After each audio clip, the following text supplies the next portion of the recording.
Some sad news just released yesterday from Larimer County Sheriff's Office Facebook page. Deputies are investigating a crash that killed one motorcycle rider and seriously injured another. Just before 3 p.m. on April 4th, 2024, the Larimer County Sheriff's Office received multiple 911 calls about a serious crash at the intersection of Highway 287 and Berthoud Parkway. LCSO deputies, Berthoud Fire, and Thompson Valley EMS medical crews responded to the scene. Deputies determined that a motorcycle was traveling in the northbound lane of Highway 287. The collision occurred when a 2022 Ram 2500 flatbed truck traveling in the southbound lane of Highway 287 turned left onto Berthoud Parkway. The motorcycle riders, an adult male and adult female, both sustained serious injuries and were transported to an area hospital. Sadly, the man succumbed to his injuries and was pronounced deceased. The Larimer County coroner will release his identity at a later time. The adult male driver of the truck was not injured. Our hearts go out to the many people affected by this devastating crash, said Sergeant Justin Williamson, who leads the LCSO Berthoud Squad and serves as the town's law enforcement chief. Our deputies regularly work to impact driving behaviors, but keeping our roads safe is a responsibility that every driver shares. Due to the severity of the collision, the LCSO crash team also responded. The intersection of Highway 287 and Berthoud Parkway was closed for approximately 4 hours while deputies processed the scene. The investigation is ongoing, and deputies are working to determine what factors contributed to the crash. Anyone with information about the incident may contact Deputy Zach Anderson at 970-498-5597. Now, obviously, this is a terrible tragedy that occurred, but it's one that is occurring more and more frequently for motorcyclists, especially on Colorado roads. And we often see this happening at intersections, and it's often involving a left-turning vehicle in front of a motorcyclist, and then the motorcyclist not being able to react, respond, stop, maneuver in time, do something in time, and ends up colliding with the side of the vehicle pulling across their path and resulting in a crash, injuries, and in this case, at least one fatality at this time. So very unfortunate situation. As a motorcycle safety instructor who lives, breathes, and sleeps motorcycle training and motorcycle safety training, and advocates for wearing gear, getting training, getting advanced continuous training through Total Control, Iron Buffalo. Please, if you're a motorcycle rider in Colorado or elsewhere, educate yourself, find training, get advanced training, and increase your chance of survival out on the roads. You can also contact me personally, and I will be more than happy to meet up with you and give you private lessons. I'm currently in the process of trying to reach out to the town of Berthoud and the LCSO, and in particularly Sergeant Justin Williamson, so that I can maybe make an arrangement with them to offer free public training days to the people of Berthoud and surrounding areas. People could show up and get some education about both driver and rider safe habits, as well as motorcycle specific riding habits, things to look out for approaching intersections, especially one on 287 and Berthoud Parkway. If you're traveling northbound on a motorcycle heading towards Loveland from Longmont along that route, the speed limit on that road is 65 miles an hour. Most people are doing closer to 80 on that road on a regular basis.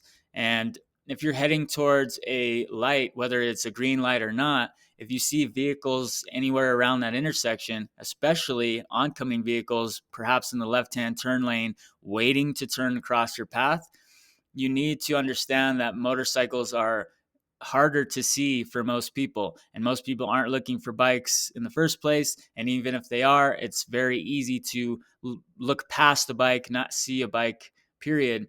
So you might think that you have a safe gap to pull out, and you make that left turn, and by then you're having an accident as that motorcycle runs into the side of you, especially if anybody in the situation is going above the speed limit, as most people on 287 are. As a motorcycle instructor, as someone who rides, I take full responsibility for my actions when I'm on a motorcycle. I don't complain about anybody else's driving behavior.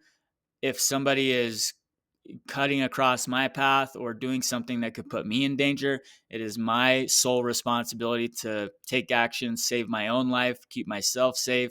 I'm not going to rely on anyone else to protect me and save my life.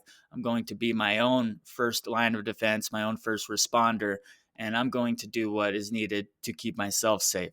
So I'm definitely not going to head toward an intersection with other vehicles, hoping for the best and result in having a collision, me impacting another vehicle because I failed to respond and failed to anticipate and predict somebody was going to pull out in front of me in the first place. I'm predicting that ahead of time. I'm riding toward that intersection and anticipating, not even anticipating, but expecting that someone is going to pull out in front of me, especially a left turning vehicle waiting to go. And if it doesn't happen, I'm pleasantly surprised. But in all of the times it does happen, I'm not surprised one bit because I've seen it a bunch of times. I expect it's going to happen every single time. And so there should be no surprise. There should be no issue. This shouldn't occur at all, and especially not as often as it is occurring, especially here in Colorado and especially at intersections involving left turning vehicles. It's not that big of a deal. It shouldn't be something that's surprising riders. And no car driver is at fault or to blame for pulling left across the path of another motorist, especially if they didn't see them coming. It's up to you. If something gets in your way and cuts across your path, it is up to you to be able to respond and react to that. You need to take that into consideration. You need to keep that in mind, especially if you're deciding to get on a motorcycle and go out for a ride. Before you even touch that bike, you should already be thinking ahead that you're going to encounter that situation during your ride today. And then don't be surprised by it. Don't be killed by it when it happens. Sorry to hear about this incident. Sorry to hear about every crash I hear about on a daily, regular basis, especially here in Colorado. Hopefully, somebody will get something out of this video. Maybe it'll wake somebody up, maybe change some kind of mental thinking and stuff like that. That is where I think the first step, the first solution in this is raising awareness, letting people get exposure to these types of events, and then explaining the different aspects and variables in this event, and then thinking about what we can do personally as motorists and especially as motorcycle riders to avoid this type of accident and situation in the first place. And it all starts right up here inside your skull. So thanks for watching. Hopefully you got something out of this. And if you did, throw a like down below, throw your comments down below. Let me know how you feel about this. If you agree or disagree, I'd love to hear your opinions and hear what you have to say about it. And hopefully we can all kind of get a conversation going and raise more awareness and get some free training and free education out there to people and lower the amount of these crashes and fatalities happening on a regular basis. So appreciate all of you. Thanks for tuning in. See you in the next one.